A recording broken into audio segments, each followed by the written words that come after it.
So my front top hat section on the ends are completely rusted out due to rust in the inner fenders. But before we can fix that, we have to first be able to access the area in order to get a good weld in there. So we're going to remove the old cabinet that is remaining in the interior, pull the carpet so that we can cut a hole in the floor and repair that top hat. It'll also give us room to repair the hole in the floor we put when we were using the air hammer to get that inner rocker out.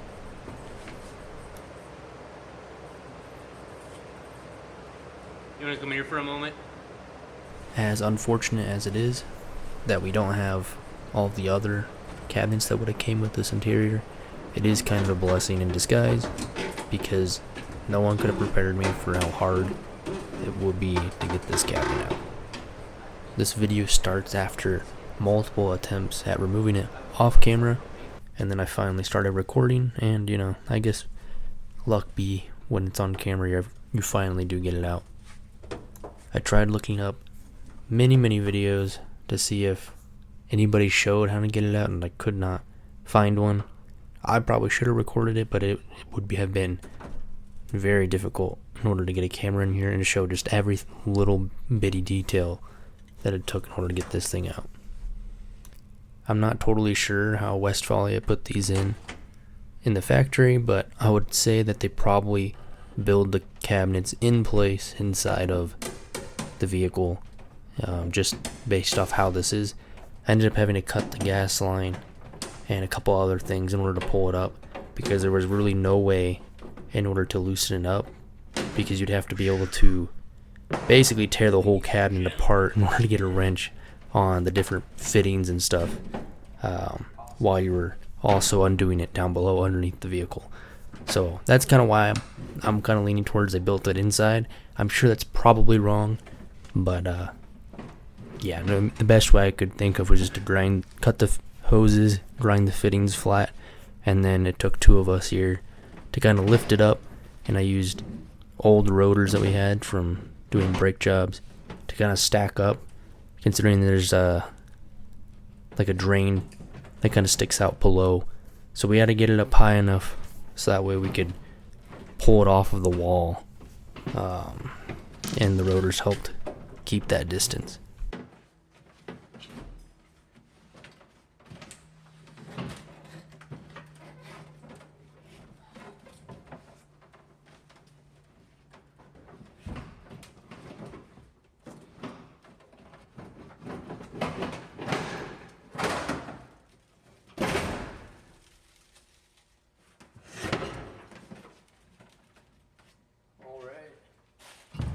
Did it, boys and girls. Hey.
So here you can kind of see the rust that I was talking about in the beginning, from the inside of the bus here, and you can see how that rot just kind of goes all the way up along that B pillar there, and I didn't even know the rust was here until we removed the cabinet, so it's definitely a good thing that we did that.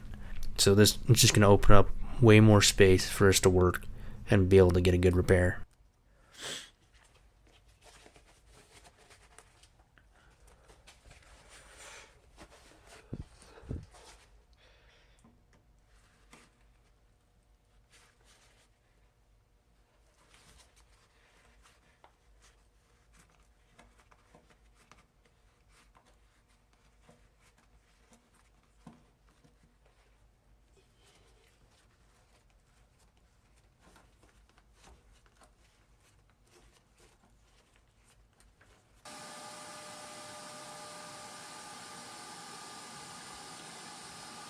removing the carpet was interesting. It definitely, I don't know what I was thinking it was going to be like taking this out.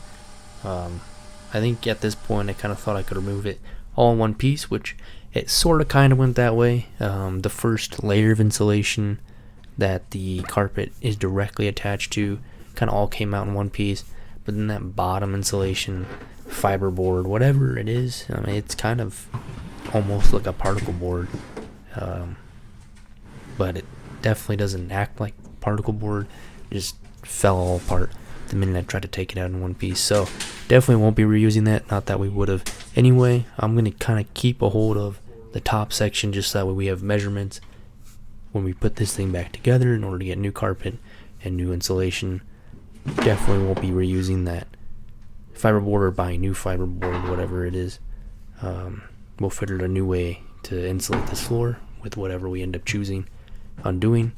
But it was gross. I don't know what has been staining this thing for years. It smelled like cat pee the minute we got it off. The bus never smelled, but as soon as we removed all this, it smelled pretty bad. So we cleaned this up very quickly off camera and got all this dirt and grime off. So now that it's out, we can get on to repairing that front top hat section and welding in the inner rocker, which will be coming up in the next couple of videos here. I know this video is probably a little boring, a little different than what we normally been posting, but hopefully the videos start to pick up more so in quality and entertainment value here as we go forward.